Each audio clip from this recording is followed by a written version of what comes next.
퍼센트 농도요. 그래. 농도, 퍼센트 농도는 알고 있니? 아니요, 아, 어, 퍼센트 농도라는 건 처음 들어본 것 같은데. 자, 이제 한번 보자. 농도. 자, 퍼센트 농도는 뜻이 뭐냐면 요거예요. 용액 100g 중 용질의 그램 수 이렇게 나타내는 건데, 자, 얘네는 질량으로 표현돼 있지. 네, 질량은 온도가 변해도 변해 안 변해? 안 변해요. 안 변하니까 온도가 변해도 농도 변화는 없어요. 농도는 변하지 않아. 자, 그러면 여기에서 공식을 외워야 되겠지? 무조건. 네, 자, 여기에서 그러면 퍼센트 농도 공식은 어떻게 되느냐? 이건 무조건 외워야 돼요. 자, 용액 질량분의 용질 질량 곱하기 100이야.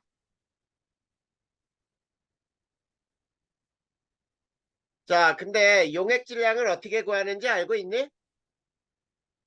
어, 용매하고 용질 들어봤어? 네, 용매는 녹이는 물질이야. 물에다 설탕을 녹였다 그러면 물이 용매, 설탕이 용질이거든.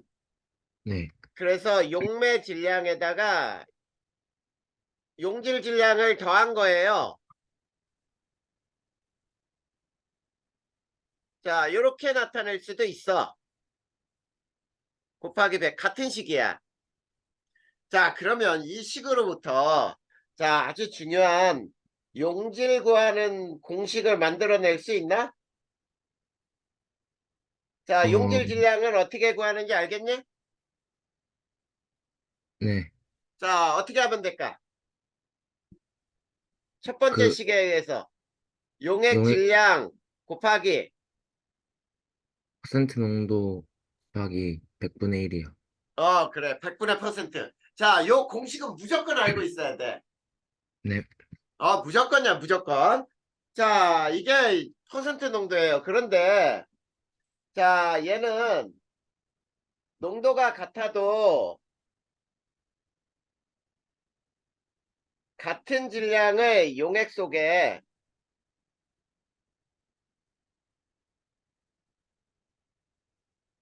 녹아있는 용질 입자수는 다를 수 있어요. 입자수 이게 몰수거든.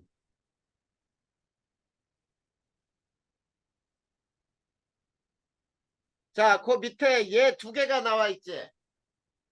네, 뭐가 나와 있니? 자, 10% 포도당 수용액 100g에는 용액 100g 중, 자, 용질이 10g 있으니까 포도당의 몰수는 180분의 10몰이다. 이렇게 나와 있지. 네, 근데 10% 설탕 수용액 100g에는 자, 똑같아. 용액 100g 중 설탕이 10g이지. 네, 그러면 설탕의 몰수는 342분의 10.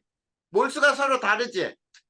네, 왜 그러냐면 분자량이 다르기 때문이에요. 이해됐지? 네, 자, 그런데 두 번째 이제 자, 몰롱도야. 자, 몰롱도는 단위가 라지 M인데 이 실제 단위는 이거는 몰 퍼 리터 이렇게 표현돼요. 자, 그러면 몰롱도는 뭐냐면 용액 1리터 중 용질의 몰수야. 근데 자, 용액의 부피는 온도가 변하면 변하거든. 그래서 온도가 변하면 얘는 농도가 변해요. 그게 단점이야. 자, 근데 여기서도 공식은 알고 있어야 되겠지? 네, 그래, 무조건 알아야 돼. 몰농도. 자, 몰농도 라지 M은 이렇게 구해요. 용액 부피분의 자, 부피는 리터로 표현돼야 돼. 무조건 리터야. 자, 용액 부피분의 용질 몰수.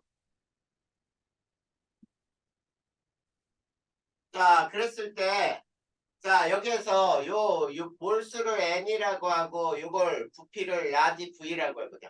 MV는 뭘까? MV. 용질 몰수요. 그렇지. 용질의 몰수. 자, 요거 아무것도 아닌 것 같아도 굉장히 중요한 공식이야. 자, 요 식과 더불어서 함께 외워야 돼. 자, 근데 요거를 다른 식으로 한번 만들어 볼까요? 자, 용액의 부피가 밀리리터로 주어질 때는 뭘로 나눠야 되니? 리터로 고치려면 어, 1000으로 천. 나눠야지. 네. 그 다음에 용질의 몰수를 어떻게 구한다 그랬지? 예성아? 그 공식이 세 가지였는데, 아, 그래, 그거 바로 나와야지. 네. 분자량분의 분자량분의, 용질 질량. 이게 몰롱도예요. 자, 이 공식은 무조건 알아야 되는 거야. 자, 네. 그러면 예성아, 여기에서 이 식에서부터 용질의 질량 구하는 공식 만들 수 있니?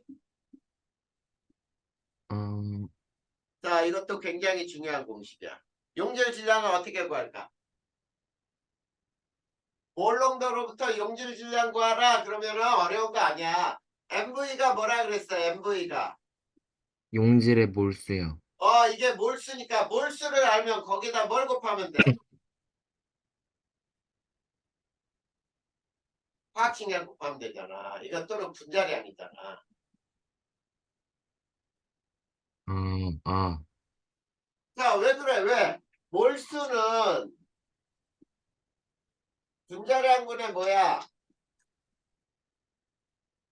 용질의 질량 아니야. 네. 그러니까 질량은 몰수 곱하기 분자량이지. 네. 근데 몰수는 MV가 몰수라 그랬잖아. 되게 아, 중요한 공식이라 그랬다. 네. 굉장히 중요해요. 자, 그런데 몰롱도에서는 두 가지를 우리가 또 한번 배워봐야 돼. 뭐냐면 희석용액의 몰롱도 구하기. 첫 번째. 자, 희석용액의 몰롱도 구하기. 자, 이때는 MV는 M-V-로 쓰면 돼요. 알겠니? 네. 자, MV는 M-V-로 쓰는데 요거에 대한 얘가 그 밑에 있어. 하나, 얘가 어떻게 나와 있는지 한번 보자. 자, 거기 봐봐. 자, 시성용액의 몰롱도 계산 방법 해놓고 0.1몰 포도당 수용액 200ml에 증류수를 부어 500ml가 되었다 그랬죠. 네. 0.1 몰롱도 포도당 수용액 200ml에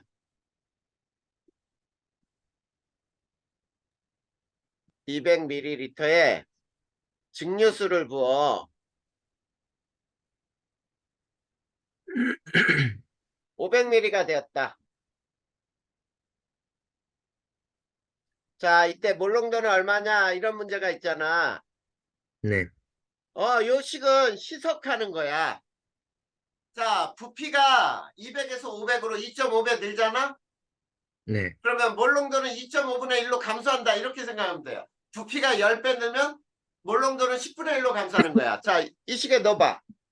MV는 M-V-에 넣을 건데 0.1 몰롱도 곱하기 200ml니까 0.2리터죠? 네. 그런데 얘는 500ml니까 0.5리터로 바꾼 거잖아. 네. 그래, 그러면 M을 구할 수 있잖아. 그러므로 M은 얼마가 되니? 음, 5분의 0.1? 0.04몰 농도가 되지. 네. 이게 바로 희석용액의 몰농도 계산하는 방법이야. 자, 그 다음에 두 번째는 혼합용액. 자, 혼합용액의 몰농도 계산. 자, 혼합용액은 M1V1 더하기 M2V2는 MV 요 값으로 풀면 돼요. 자, 거기에도 얘가 또 있죠? 네, 자, 어떻게 나와 있어? 1몰롱도 포도당 100ml와 2몰롱도 포도당 수용액 100ml를 섞었어요. 1몰롱도 포도당 수용액 100ml와 2몰롱도 포도당 수용액 100ml를 섞었대요.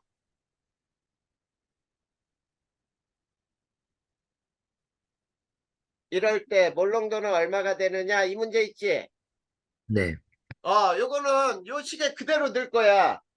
M1V1 더하기 M2V2 더하기 땡땡땡은 MV. 자, 여기 넣어보자. 1 몰롱도 곱하기 0.1리터. 2 몰롱도 곱하기 0.1리터는 자, 100ml하고 100ml 섞으면 몇 ml가 돼? 200이요. 그러니까 0.2리터 이렇게 구하는 거잖아. 자, 그러면 얘는 얼마야? 0.2분의 0.3이네. 2분의 13, 2분의 1, 3이니까 얼마냐? 1.5몰 정도 되니? 네, 요렇게 푸는 게 혼합용액에 대한 얘기야. 알겠지? 네, 자, 근데 그 밑에 이제 황산구리 수용액 0.1몰 농도 만들기라는 게 실험으로 나와 있지? 네, 자, 그 실험은 그냥 읽어보고 선생님은 이걸로 설명할 거예요. 요거 보세요. 여기에서 강조하는 걸 되게 잘 봐야 돼. 자, 실험은 요걸로 만들어 보자. 자, 거기처럼 0.1 몰롱도 포도당 수용액. 자, 잘 봐. 500ml 만들기. 이걸로 해볼 거야. 황산구리보다 포도당이 훨씬 많이 사용되니까. 자, 그런데 여기서 알고 있어야 되는 거는 포도당 분자량은 180이에요.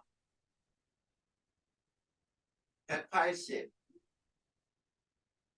알겠지? 네, 자, 그러면 여기에서 이제 잘 봐야 돼.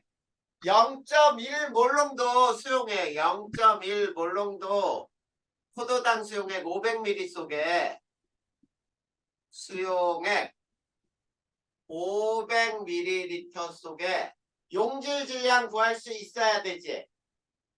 네. 자, 용질 질량을 어떻게 계산한다 그랬어? 어, 자, 아직 못 외웠으니까 선생님 해줄게. MV에다가 분자량을 곱하라 그랬지? 네, MV가 몰수였으니까, 그치? 네, 그러면 MV가 얼마냐면 0.1 몰롱도 곱하기 0.5 리터는 이게 얼마야? 0.05몰이죠? 네. 곱하기 180을 하면 되거든. 그러면 얼마냐면 자, 0.05 곱하기 180이면 얼마냐? 9? 9g, 9g. 네, 그치? 네, 자, 이 9g이라는 걸 알았으니까 이제 과정을 어떻게 하는지 잘 봐. 자, 첫 번째, 포도당 9g을 자, 측정하여 자, 비커에 넣어요. 자, 비커에 넣고 자, 소량의 증류수를 부어서 녹여요. 자, 그러면 비커 속에 이제 포도당이 녹았겠지? 네, 자, 이 용액을 비커 속 용액을 자, 여기에서 중요해. 뭐가 중요하냐면 우리가 500ml 만드는 거니까 500ml의 요게 중요해. 요게 부피 플라스크. 자, 몰롱도를 만들 때는 이 부피 플라스크를 사용해야 돼. 그냥 아무거나 사용하면 틀려요. 무조건 부피 플라스크에 넣어야 돼. 요거에 옮긴다. 자, 그러면 자, 예성아, 부피 플라스크가 어떻게 생겼냐면 이렇게 생긴 거야. 왼쪽은 지워보자. 지워보자. 자, 부피 플라스크는 이렇게 목이 길어요. 자, 목이 길고 여기가 이렇게 볼록 둥근 바닥 플라스크처럼 이렇게 된 다음에 여기 평평해. 그리고 표선이 하나밖에 없어요. 이렇게 하나. 그리고 여기에 500ml 이렇게 써 있거든. 근데 자, 요 비커 속에 여기 봐봐. 비커에 녹였어. 이 녹인 걸 이쪽으로 부으면은 이렇게 채워지겠지. 네. 그런 다음에 비커를 그냥 버리면 안 돼. 왜 그러냐면 비커 용액을 따랐을 때 어떠니? 비커 벽에 막 묻어 있겠지, 용액이. 네. 그 용액을 이제 이렇게 해야 돼. 비커를 증류수로 헹궈요. 자, 증류수로 넣고 빙빙 돌리면은 벽에 묻은 것들 다 또 용액에 녹겠지. 네. 자, 이거를 부피 플라스크에 넣어야 돼. 이걸 안 하면은 오차가 생겨. 부피 플라스크에 역시 옮긴다야. 넣는다. 자, 이거를 몇 번 정도 하냐면 2번 내지는 3번 정도를 해요. 그러면 비커 속에 이제 포도당이 거의 다 저 부피 플라스크에 이렇게 옮겨가는 거야. 이렇게. 알겠니? 네. 그 다음에 자, 비커가 아니고 이제는 부피 플라스크에 증류수를 부어요. 그래서 위에 표선 하나밖에 없다 그랬잖아. 그래서 네. 표선까지 맞추면 돼. 자, 요게 바로 만드는 방법이야. 그 다음에는 이제 마개를 막고 뚜껑을 막고 흔든 후 라벨을 붙이면 돼요. 자, 이게 우리가 농도에서 0.1몰에 500ml 포도당 수용액 만드는 방법이야.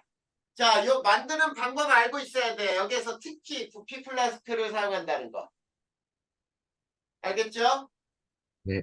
자, 그 다음 이제 마지막이다. 농도의 마지막 한번 봐봐. 넘겨봐. 뭐가 나오지? 농도의 환산 나오니? 네. 매우 중요하다고 선생님이 거기에 써놨지? 네. 매우 중요해요. 매우. 자, 요거 방법을 알려줄 테니까 봐봐. 농도의 환산. 농도의 환산이라는 건 뭐냐면 이거예요. 퍼센트 농도를 몰 농도로 바꾼다든지 몰 농도 또는 몰 농도를 퍼센트 농도로 바꾸는 이런 작업을 우리는 농도의 환산이라고 불러. 자, 방법 꼭 외워야 돼, 방법. 자, 첫 번째. 무조건 용액의 질량을 알고 있어야 돼요. 자, 용액의 질량을 알고 있어야 되는데, 우리 이런 식 있지. 용액 질량은 어떻게 구하는지 알아?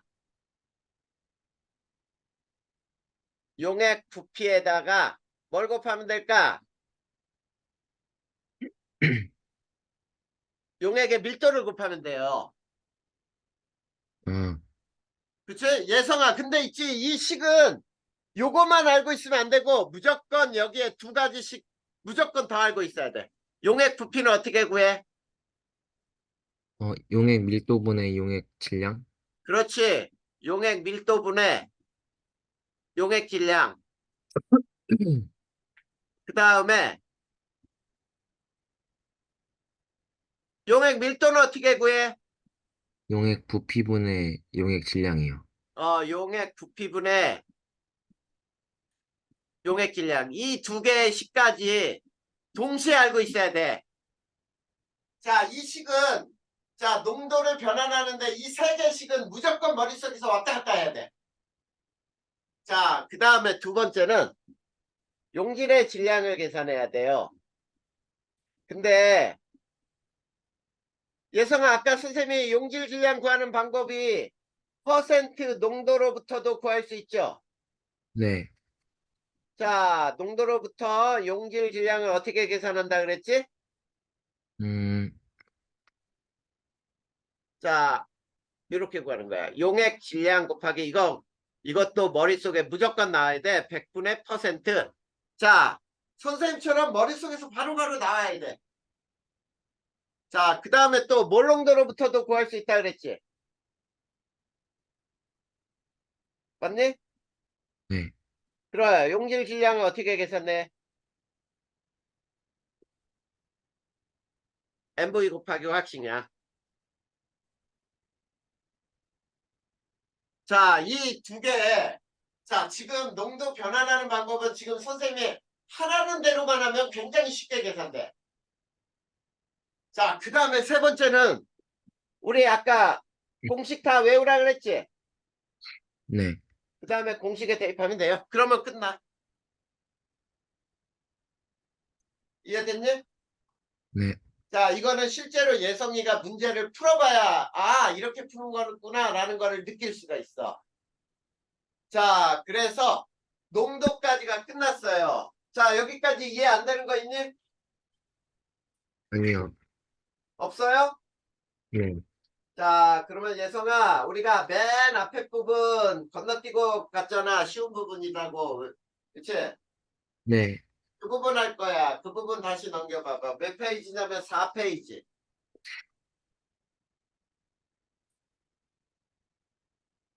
자, 화학과 우리 생활 이렇게 나오죠? 네. 거기를 이제 배울 거야. 자, 여기서도 선생님이 굉장히 강조하는 것만 알면 돼. 어렵게 다, 지금 선생님이 써준 거 탈탈탈 다 외울 필요 없어. 자, 거기에서 중요한 게 어떤 것들인지 한번 보자. 자, 화학과 우리 생활.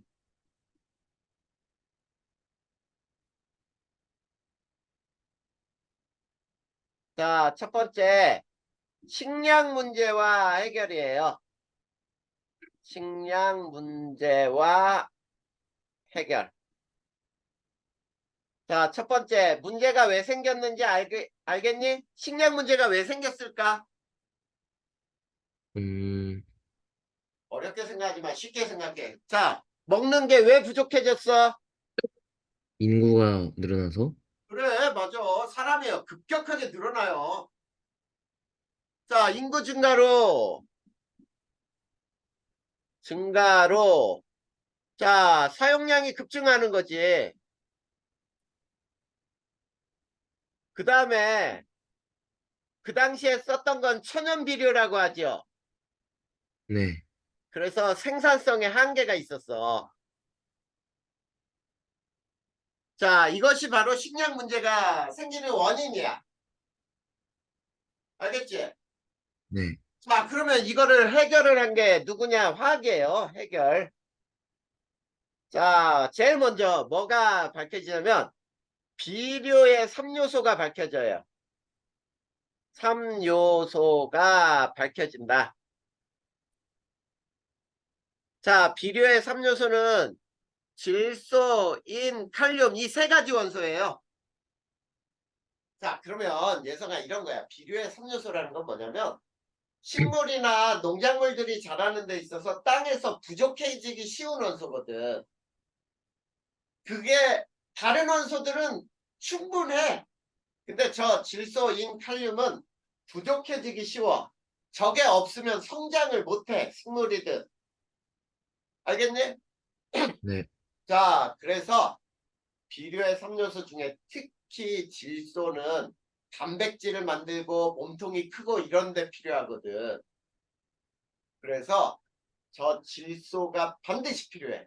근데 자 보자. 누구냐면 보슈하버라는 사람들이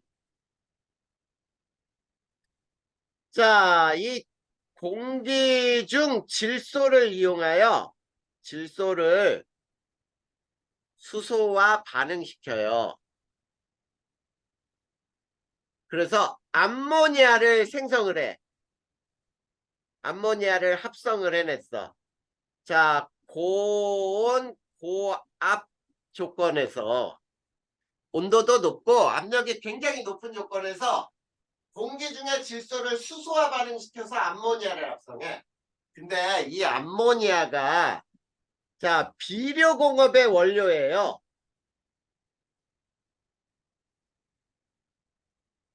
자, 비료공업의 원료로 이제 비료로 사용될 수 있는 비료가 만들어지는 거잖아. 그러니까 자, 어떻게 돼? 자, 식량 생산 증대가 일어나겠지.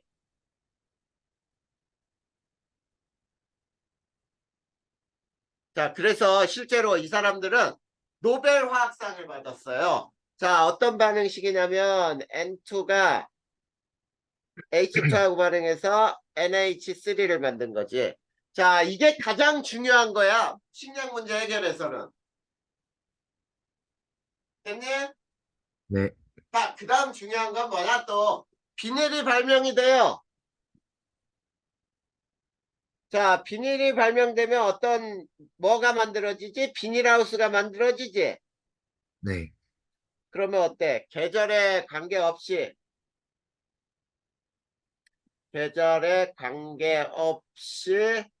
농작물을 재배하죠? 네. 그래. 이게 바로 식량 문제를 해결할 가장 중요한 것들이지. 그래서 요즘은 어때? 한겨울에도 딸기가 나오지? 네. 옛날에는 상상도 할 수 없었던 거지. 겨울에 어떻게 딸기를 얻어내. 근데 비닐하우스 같은 게 이제 발명이 되고 이러다 보니까 그게 가능해진 거지. 자, 이게 식량 문제 해결이에요. 됐니? 네.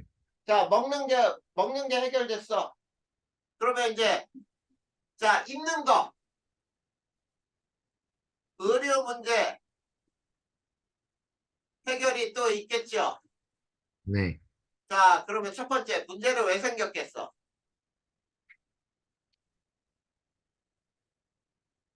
문제는 왜 생겨? 똑같아. 인구가 아, 증가하면 입을 옷이 많아져야지. 네. 맞아요. 인구 증가로 똑같아. 사용량이 급증을 했어.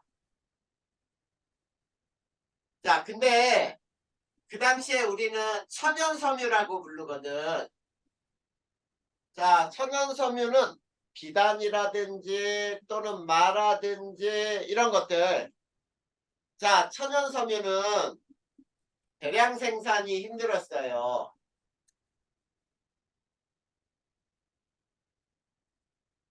자, 대량 생산이 어렵고 그 다음에 쉽게 달아. 자, 쉽게 달아. 그래서 끊어져 버리거나 손상된단 말이야. 자, 그 다음에 천연섬유의 특징은 천연섬유는 흡수성이 좋아요. 물을 흡수하는 성질이 굉장히 커. 알겠지? 네. 자, 이런 문제가 있었단 말이야. 자, 그런데 이거를 해결한 게 뭐겠니? 자, 여기서는 가장 중요한 게 뭐냐면 이거야. 합성 섬유를 개발을 했어.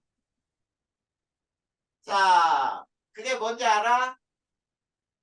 나일론이에요. 자, 최초의 합성 섬유야. 자, 나일론이 개발되면서 자, 대량 생산이 가능해. 그래가지고 나일론으로 우리 양말도 만들고 그 다음에 스타킹 같은 거 만들고 이런 것들을 하거든. 그런데 질겨요. 자, 질기고 그 다음에 얘는 흡수성이 나빠. 흡수성은 좋지 않아요. 자, 이게 제일 중요한 거야. 알겠니? 자, 그 네. 다음에 합성 섬유는 되게 많아. 뭐가 있냐면 폴리에틸렌, 그 다음에 폴리아크릴로 니트릴 등등등 이런 것들도 합성 섬유가 많이 있거든. 그래서 질기고 열에 강하니까 방화복으로 사용할 수도 있고 뭐 또 양복으로도 사용되고 굉장히 많거든. 자, 그 다음에 자, 옛날 옷들은 색깔이 다양하지 못했지. 네. 그게 왜 그러냐면 천연 섬유를 염색하는 그걸 뭐라고 불러? 음, 염료라고 하잖아. 염료. 근데 합성 염료가 개발되면서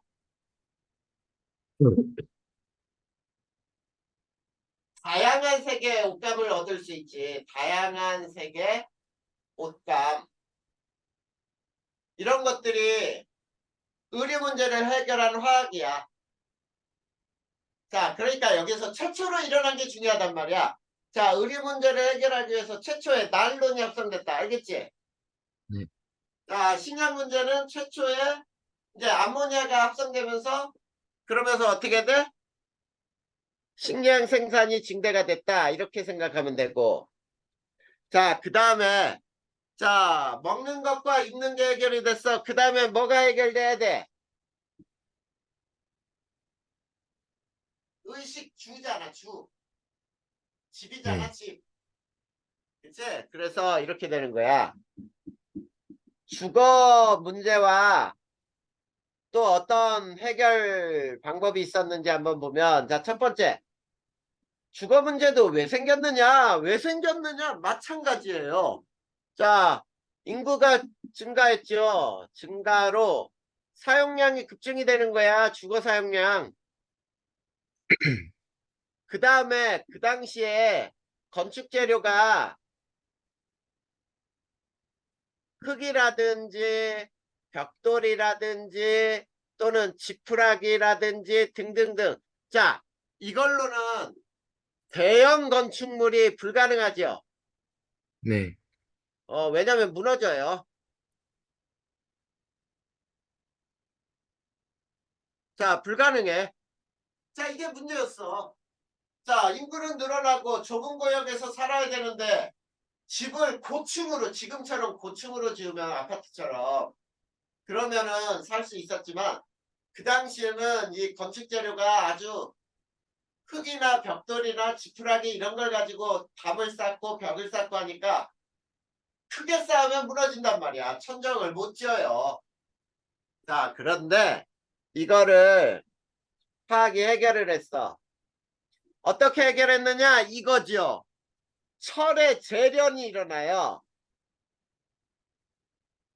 자, 철의 재련으로 철을 생산을 했어. 자, 철의 재련은 철광석으로부터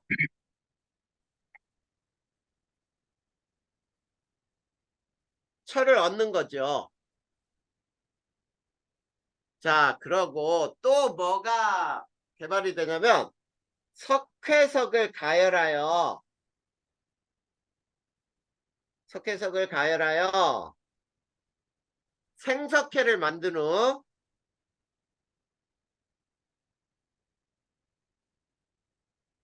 점토 등을 섞은 것을 뭐라고 하죠? 음, 이걸 시멘트라고 불러요. 자, 그래서 화학식으로 쓰면 있지 석회석이 CaCO3야. 이거를 열분해 가열을 하잖아. 그러면 CaO가 되고 CO2가 되는데 요게 생석회야. 자, 이 생석회 CaO에다가 점토 등을 섞잖아. 알겠니? 네. 그게 시멘트란 말이야. 그 시멘트는 물 붓고 나면은 굳어버려. 나중에 마르면. 이게 시멘트인데, 자, 시멘트에 자갈 모래 등을 섞은 걸 뭐라고 하죠? 음, 자갈 모래 등을 섞었어. 우리 집 지을 때 굉장히 레미콘이라 그래서 뒤에 보면 이렇게 동그란 거 달려있는 거 있지? 네. 파. 맞니? 네. 이게 레미콘차라 그래서 이 속에 뭐가 들어가 있어? 자갈하고 모래하고 시멘트가 섞여 있는 게 잔뜩 들어가 있어. 이걸 콘크리트라고 하잖아. 콘크리트라고 해요. 알겠니? 네. 자, 콘크리트는 또 알아야 돼. 압축하는 힘에는 강해. 당기는 힘에 약해.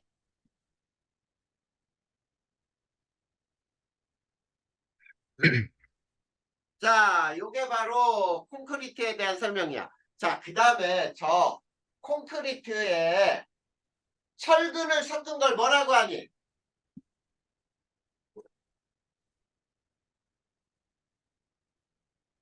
어?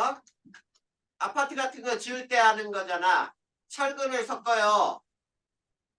네. 그래서 철근 구조에다가 콘크리트를 막 부어서 붙이거든. 이거를 철근 콘크리트 구조라고 해요. 자, 이런 것들이 바로 건축물들을 대형으로 만들 수 있게 하는 거지. 아파트처럼 굉장히 높은 빌딩을 지을 수 있잖아. 자, 이거야. 그 다음에 또, 자, 단열재가 개발이 되죠. 자, 단열재. 그 중에 우리 스타이로폼 있지, 스티로폼. 네. 얘가 굉장히 단열재로 좋은 단열재거든. 근데 너무 불에 잘 붙는 게 단점이야. 그 다음에 유리가 개발됐죠. 네. 유리가 개발되고, 그래서 창문을 만들 수 있잖아. 그리고 알루미늄이 재련이 돼요. 그래서 창틀을 만들잖아. 자, 이런 것들이 건축 재료가 발달하게 되면서 주거 문제도 해결을 하는 거야. 됐니? 네. 자, 의식주 해결됐어. 이제 뭐가 있겠어? 건강하게 살아야지. 그래서 건강 문제 해결이 또 나와요. 자, 여기서는 두 가지만 알면 돼. 건강 문제 해결은 첫 번째, 최초의 합성섬유. 합성섬유래. 합성의약품. 최초의 합성의약품이 뭔지 알아? 우리 지금도 사용하잖아, 아스피린. 자, 이 아스피린은 있지, 뭐라고도 평가하냐면, 인류가 만들어낸 만병통치약이라고도 불러. 그러니까 굉장히 많이 사용돼요. 해열제도 사용되지, 진통제도 사용되지, 뭐 이런 것들. 자, 어디에서 어떻게 만들었냐면, 버드나무 껍질에서 추출한 살리실산이라는 게 있어요. 살리실산. 요 놈을 아세트산과 반응시켜 얻어냈어요. 자, 이 살리실산은 있지? 맛이 엄청나게 고약해. 그래서 입속에서 그냥 삼키기가 어려울 정도로 맛이 고약하거든. 네. 그래서 아세트산하고 반응을 시켜서 아스피린으로 만든 다음에 우리가 그 아스피린을 먹잖아? 그러면 체내에서 이게 다시 분해되는 거야. 그래서 살리실산이 약효를 나타내는 거야. 그 다음에 두 번째, 최초의 항생제. 자, 최초의 항생제가 뭔지 알아? 페니실린. 들어봤니? 네, 페니실린은 푸른 곰팡이에서 얻어낸 거예요. 그러니까 자, 음식물들이 오래되면 막 여름에는 곰팡이 쓸지 네, 썩는단 말이야. 근데 푸른 곰팡이 있는 곳에서는 다른 세균들이 자라질 못해. 그래서 봤더니 그 페니실린이라고 하는 물질, 요 물질에는 푸른 곰팡이에서 얻어내고 이 페니실린이라는 물질이 이제 항생제로 작용하면서 세균 같은 거를 억제해 준단 말이야. 자라지 못하게. 자, 이게 바로 화학과 우리의 생활. 여기까지 어려운 거 있어 없어? 없어요. 자, 없잖아. 그러면 이제 5페이지 봐봐. 5페이지 중간에 이제 탄소화합물 이렇게 나오지. 네, 그래. 그걸 이제 배우면 돼. 탄소화합물. 이제 한번 배워보자.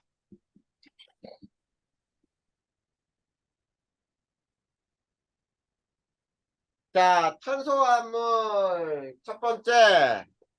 탄소화합물의 정의가 나와요. 자, 탄소화합물은 C와 HONSP 등으로 구성이 되어 있는 물질들을 탄소화합물이라고 불러. 자, 그러면 우리 생활 주변에 탄소화합물이 얼마나 많냐면 거의 다야, 거의 다. 탄소화물이 아닌 것이 훨씬 적어요. 뭐 유리라든지 뭐 이런 건 탄소화물이 아니지 물론. 자, 다양성 한번 생각해 보자. 우리 생활 주변의 다양성에는 자, 음식물, 그 다음에 생명체. 음식물이나 생명체는 탄수화물, 단백질, 지방 이런 것들이 모두 탄수화물이에요. 그 다음에 또 뭐가 있냐면 의약품. 자, 의약품에는 항생제, 해열제, 진통제 등등등 이런 것들 전부 탄수화물이고 그 다음에 또 뭐가 있냐면 자, 비누 또는 우리 화장품, 고무, 플라스틱 또는 합성 섬유 또는 천연 섬유 이런 것들 굉장히 많아요. 그러면 자, 예성아 여기에서는 탄수화물이 너무 많으니까 이거 그냥 쭉 읽어보면 되고 자, 아닌 것, 탄수화물이 아닌 거 몇 가지 알아두자. 네, 자, 탄소화합물이 아닌 것은 자, 금속류죠, 금속류. 네, 철, 구리, 뭐 이런 것들은 탄수화물이 아니야. 그 다음에 우리 유리로 사용되는 유리, 석영 얘네들은 뭘로 돼 있냐면 SiO2로 돼 있어요. 알겠니? 네, 요 정도 이런 것들은 탄수화물이 아니다. 이렇게 알아두면 될 것 같아. 그리고 자, 원유를 분리하여 탄소화물에 원료를 얻어내기도 해요. 원료를 얻는다. 이 정도만 알면 돼. 탄소화물은. 이해됐니? 네. 그러면 우리 주변에 두 번째. 자, 요거는 통합과학에서도 아마 배운 기억이 있을 거야. 탄소화물이 다양한 이유 뭘까? 이런 얘기야.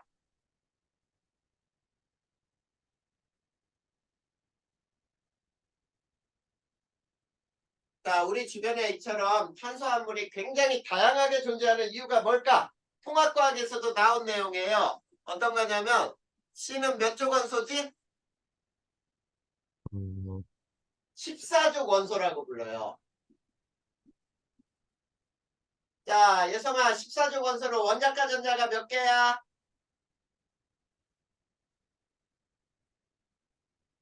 원자과 전자수? 어, 4개? 4개예요, 4개. 자, 그러다 보니까 얘는 있지, C는 다른 원자 4개와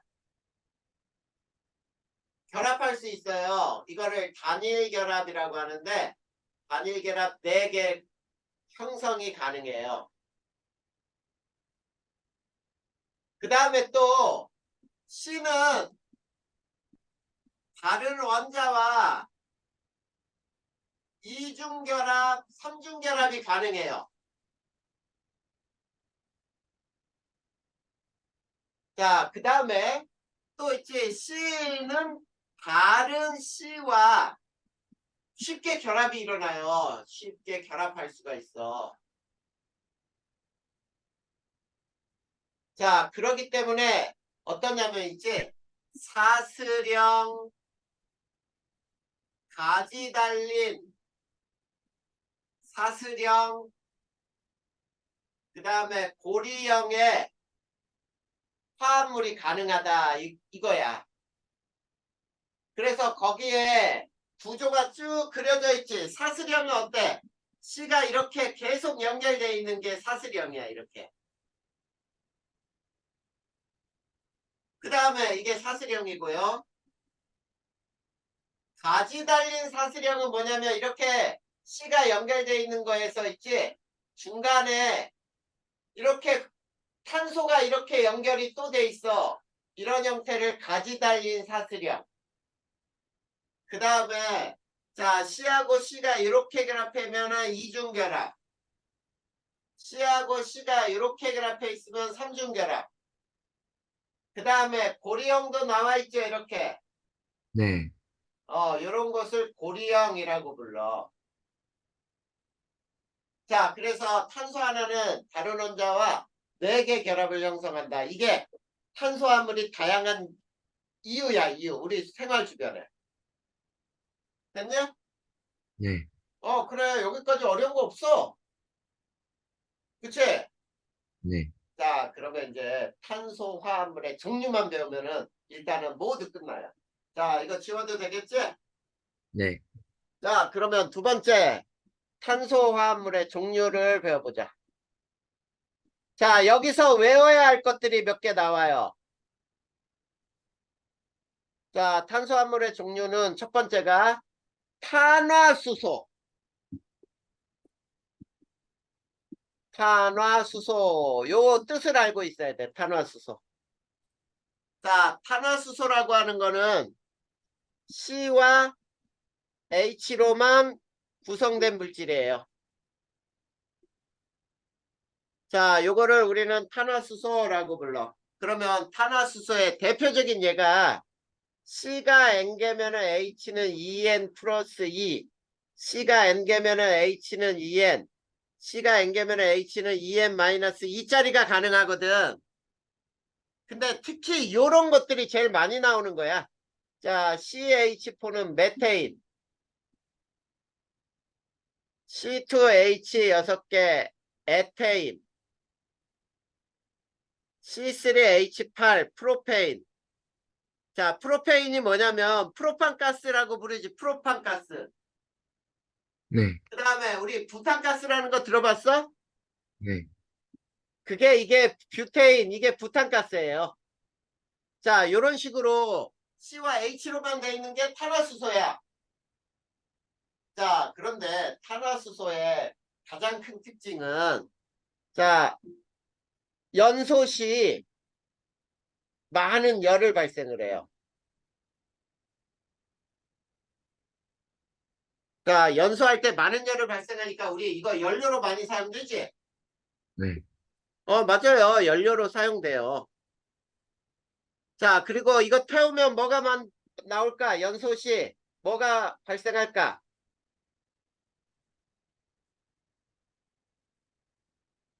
자, 얘네는 CO2하고 H2가 공통으로 발생을 해.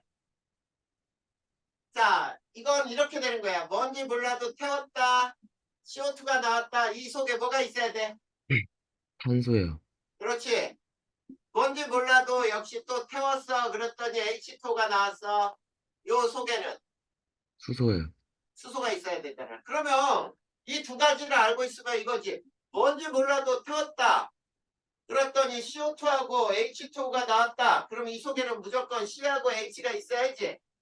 네.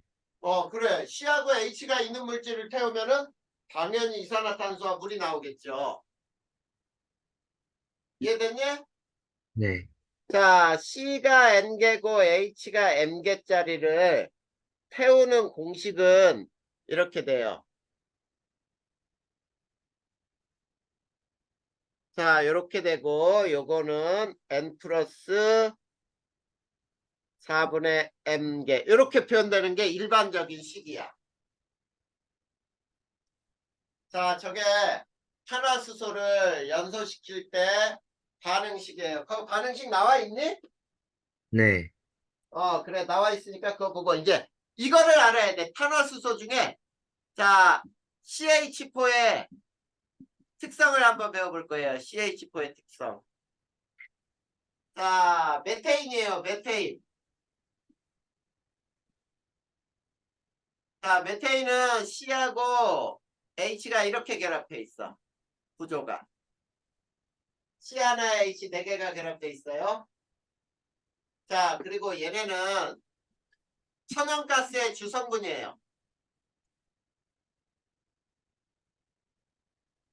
자 천연가스 주성분으로 우리 가정에서 쓰는 연료로도 쓰이죠. 네. 연소 시 많은 열을 발생하고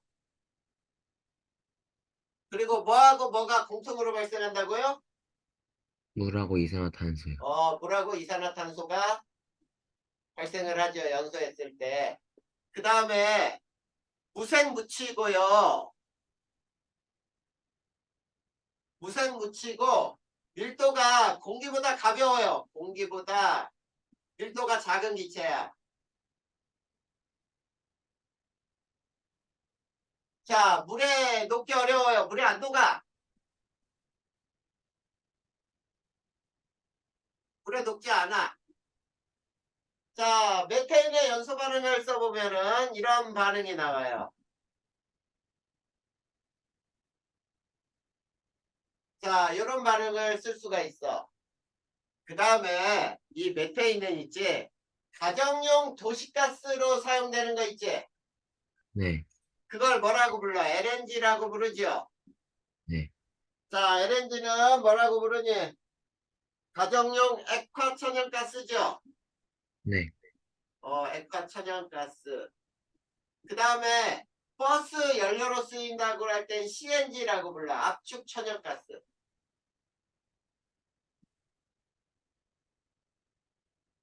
자, 요거의 성분이에요. 자, 그래서 메테인은 반드시 알고 있어야 돼, 이 메테인. 알겠죠? 네.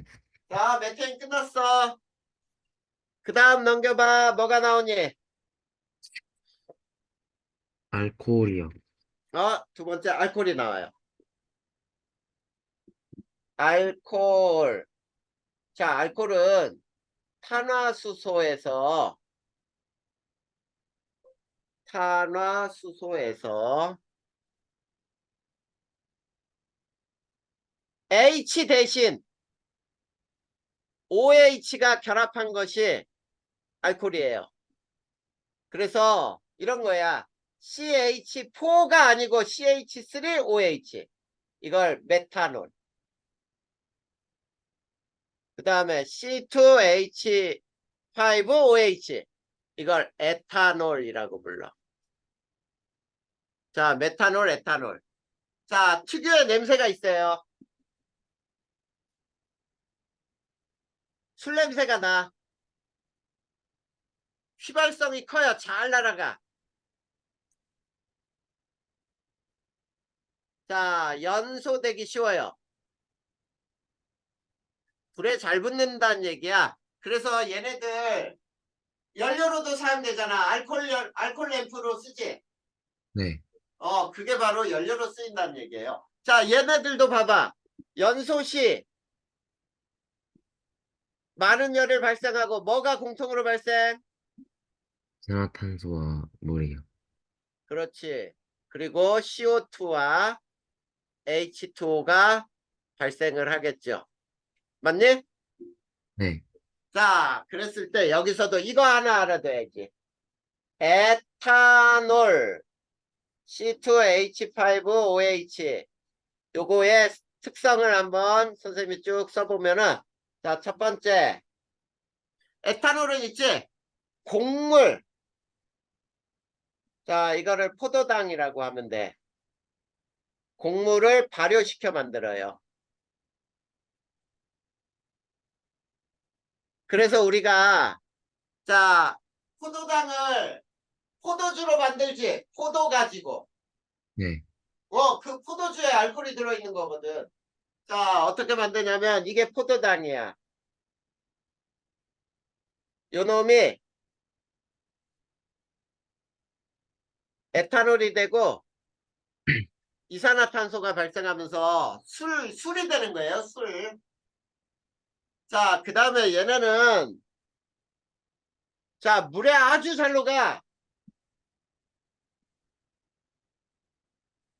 자, 술의 원료가 되죠.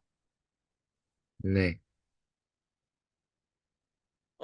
그래. 그 다음에 술의 원료로만 사용되는 게 아니고 얘네는 상온에서 액체이고 특유의 냄새가 있죠. 술 냄새가 나. 자, 그 다음에 이 알코올은 있지. 기름에도 녹고 물에도 녹아요. 물에도 녹고 기름에도 녹아. 자, 그래서 우리가 자, 소독용 알코올로 사용하죠.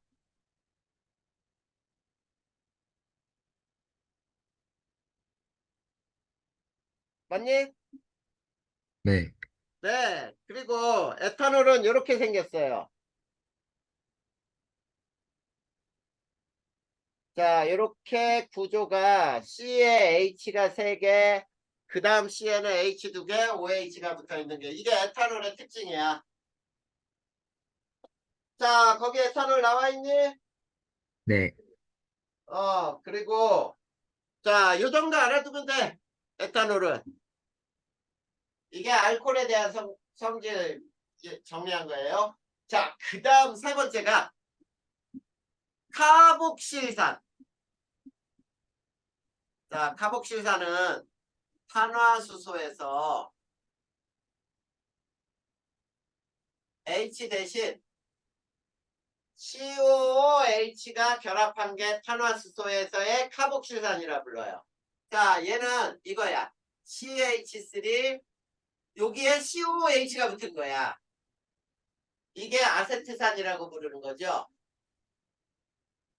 그 다음에 이 카복실산은 자, 이게 중요해. 여기서는 이거 꼭 알고 있어야 돼.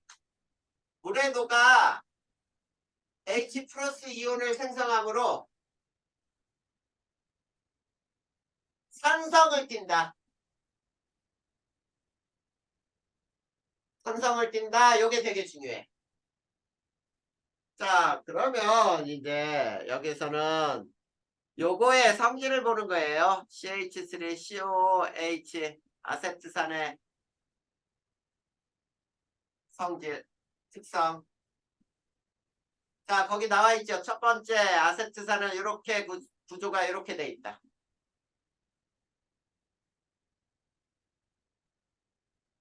자, 물에 녹아 산성을 띠죠.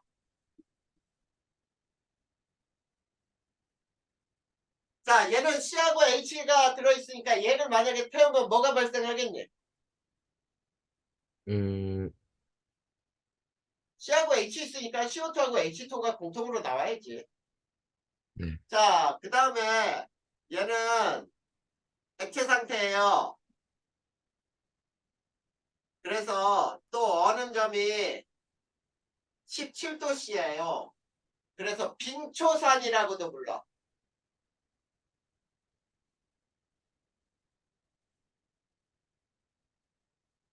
자, 그 다음에 자극성 냄새가 있죠?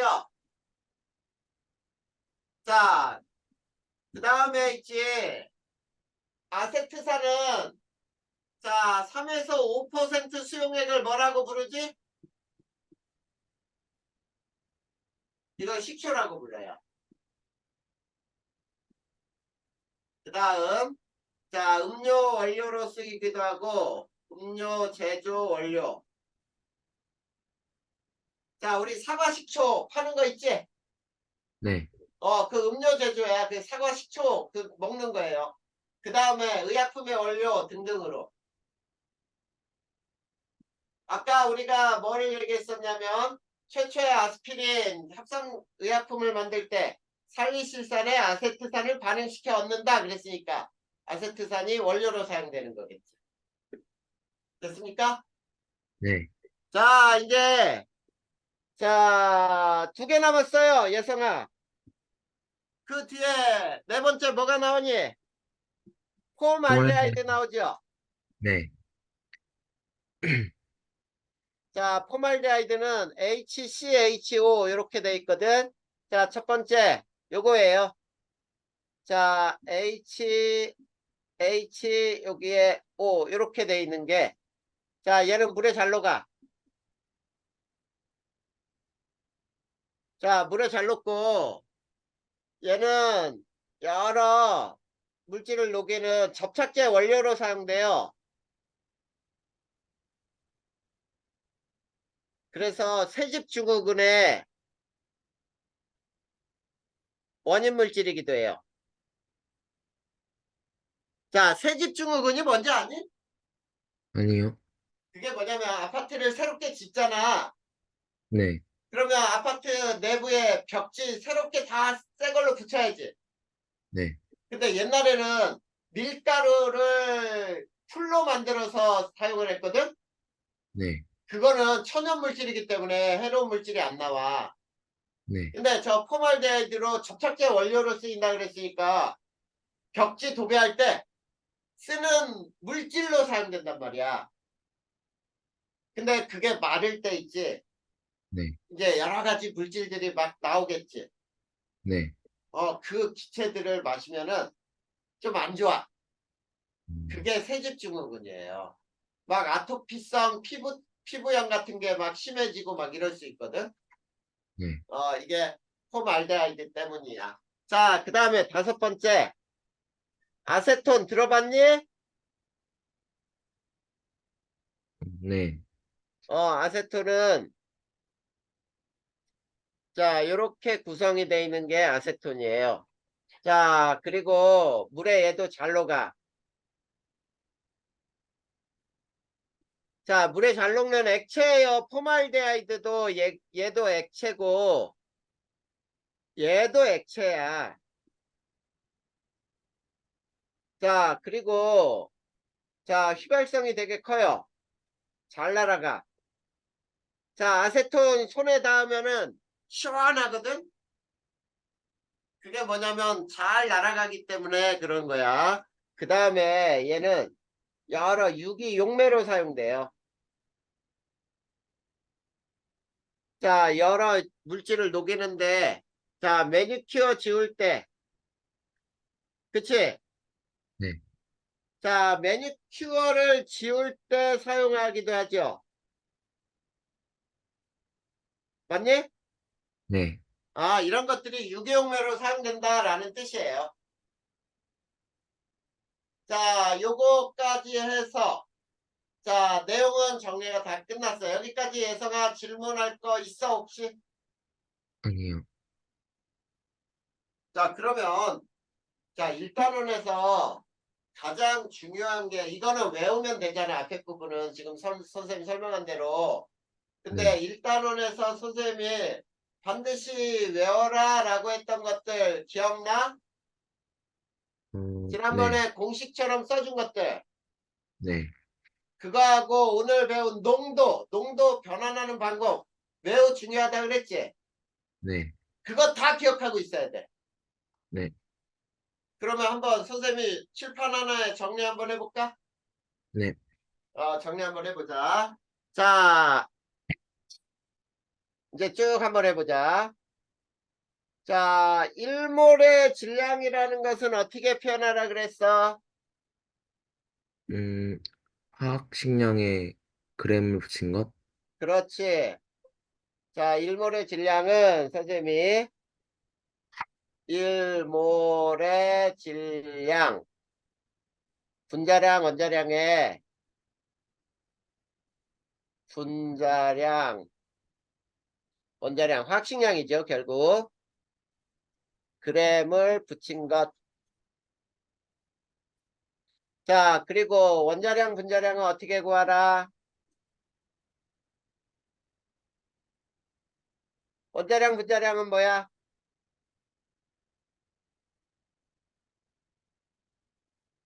거봐, 또 까먹었어? 일몰 질량에서 그램을 뺀 거 이렇게 외우라 그랬잖아. 맞아요? 네, 그래. 자, 그 다음에 아보가드로 법칙이 있었지? 네, 자, 0도씨 1기압에서 1몰은 22.4리터 이렇게 나왔지? 네, 그 다음에 몰수는 어떻게 구했어? 어, 화학식량분의, 화학식량분의 질량, 분자량분의 질량, 이거를 화학식량으로 표현해 줄까? 화학식량분의 질량, 그 다음에 부피를 1몰 부피로 나눈 거, 그 다음에 분자수를 아보가드로 수로 나눈 거, 그 다음에 밀도는 뭐분의 뭐라 그랬어? 부피분의 질량이 자, 부피분의 질량인데 얘는 무엇에 비례한다?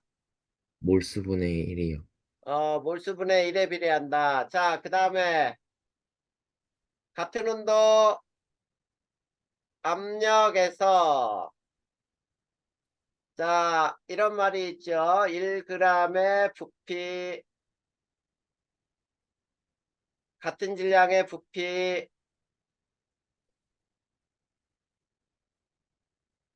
같은 질량의 분자수,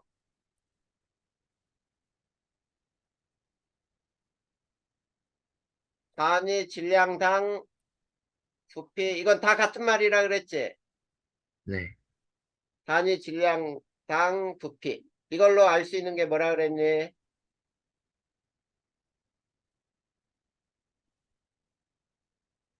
역수비는 분자량비.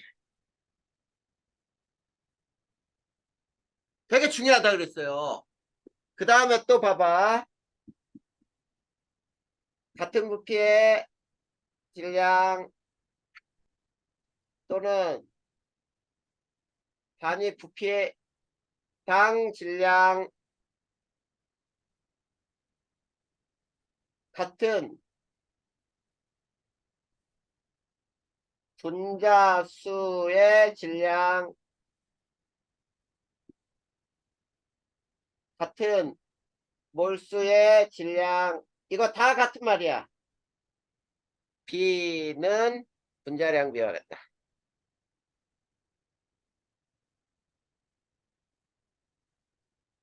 알겠니? 네, 자, 그 다음 우리가 개수비는 무슨 비가 같다 그랬지? 몰수비랑 몰수비는 입, 입자수비? 분자수비, 입자수비 같아요. 항상이죠, 항상. 항상 성립한다 그랬고, 부피비, 압력비, 맞죠? 네, 이거는 기체일 때. 자, 절대 아닌 거 뭐라 그랬죠? 질량비요. 질량비는 절대 아니다. 그 옆에 써놓은 게 뭐라 그랬어? 그 반응하는 걸 물수로 환산할 수, 반응하는 정확하게 질량비를 몰수비로 환산 가능하다. 그랬죠? 네, 이렇게 써줬어. 이거 되게 중요하다 그랬어요. 네, 자, 그 다음에 A와 B로 구성된 A와 B로 구성된 가와 나에서 이런 문제가 나올 때 A 질량분의 B 질량이 의미하는 게 뭐라 그랬니? 음, A, A 분자량분의 B 분자량? A 원자와 원자량과 B 원자량의 B일 수도 있고요. 특히 분모에 있는 이게 중요하다 그랬지. A 일정량과 결합하는 B 원자 수비. 자, 문제가 성립하지 않을 때는 않으면 B분의 A를 구하라. 자, 이렇게 얘기했었잖아. 그치? 자, 그 다음에 우리가 여기서 두 가지 법칙을 배웠어요. 질량 보존의 법칙 배웠지? 네, 그 다음에 또 하나의 법칙이 뭐였지? 일정 성분비 법칙이요. 자, 질량 보존의 법칙은 반응 전 총질량은 반응 후 총질량과 같다. 맞죠? 네, 그 다음에 또 뭐라 그랬어? 두 번째. 가능한 반응물 질량은 총 질량은 생성된 생성물 총 질량과 같다. 맞냐? 네, 선생님 지금 요거 안 보고 그냥 너한테 지금 계속 써주듯이 이게 머릿속에서 나와야 돼. 그 다음에 일정 성분비의 법칙. 자, 여기에도 세 가지. 자, 반응하는 질량과 반응하는 물질 간에는 질량비가 있다 이런 얘기거든. 있다 쉽게. 그 다음에 두 번째 질량비는 변해 안 변해? 안 변해요. 절대 변하지 않아. 자, 그래 놓고 세 번째 뭐라 그랬냐면 질량비대로 또는 몰수비대로 또는 부피비대로 반응한 후에 반응물 중 많은 물질 한 가지가 남는다. 반응물 중 많은 물질 한 종류가 남다. 그랬죠? 네, 어, 반응물질이 두 가지일 경우. 자, 이것도 얘기했고. 그 다음에, 자, 농도 배웠잖아. 자, 퍼센트 농도는 용액분의 용질 곱하기 100이라 그랬죠? 네, 그래서 여기에서 용질 질량은 또 어떻게 계산한다? 자, 용질 질량은 용액 질량 곱하기 100분의 퍼센트. 자, 몰농도는 용액 부피분의 용질 몰수다. 그쵸? 네, 자, 그리고 MV는 몰수다. 맞니? 네, 이 식으로부터 용질 질량은 어떻게 계산한다? MV 곱하기 화학식량이다. 자, 희석용액은 구하는 공식이 MV는 M-V-. 혼합용액은 M1V1 더하기 M2V2는 MV. 그쵸? 네, 그 다음에 농도 환산, 농도 변환이야. 용액 질량 구한다. 자, 용액 질량은 어떻게 구하라 그랬죠? 용액 밀도 곱하기 용액 부피. 용액 부피 곱하기 밀도. 맞죠? 네. 여기서 두 가지 공식은 무조건 생각해내라 그랬지. 용액 밀도는 어떻게 된다? 부피분의 질량. 용액 부피는 밀도. 밀도분의 질량. 이거는 무조건 한 식에서 나와야 돼. 그 네. 다음에 용질 질량 계산하라 그랬지. 네. 자, 용질 질량 계산은 위에 두 가지 식이에요. 요거하고 요거. 그 다음 세 번째 공식에 대해. 자, 문제를 풀 때 있지. 지금 머릿속에서 이게 지금 여기에서 여기까지 지금 써준 게 1단원의 공식처럼 사용되는 거야. 알겠니? 네. 이거 다 외운 상태에서 문제를 다뤄야 이렇게 푸는 거구나라는 걸 느낄 수 있을 거야. 자, 여기까지 질문.